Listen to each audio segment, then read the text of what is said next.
ఒకానొక ఊరిలో ఒక ఆమెకు జరిగిన యథార్థ సంఘటన. ఆమె దేవీ నవరాత్రి మొదటి రోజు జన్మించడము, విజయవాడలోనే జన్మించడము జరిగింది. ఒకరోజు ఆమె దగ్గరకు సోది చెప్పే ఆమె వచ్చి, "మీరు అమ్మ దర్శనానికి వెళ్ళి రావాలి" అని చెప్పింది.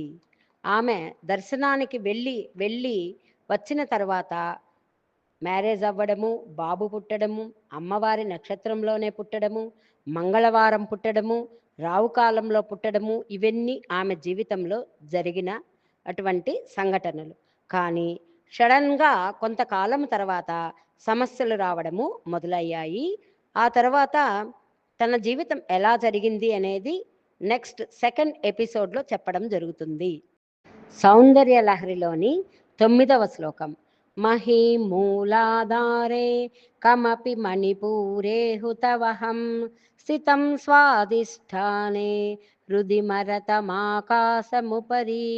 మనోపి భ్రూమధ్యే సకలమపి భిత్వా కులపదం సహస్రారే పద్మే సహరహసి పత్యే విహరసి.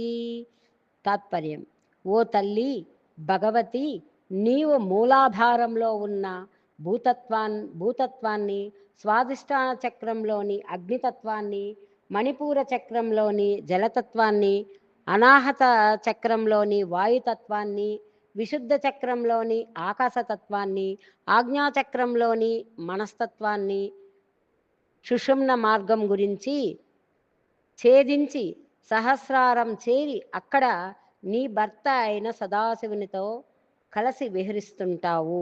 ఓం శ్రీమాత్రే నమః.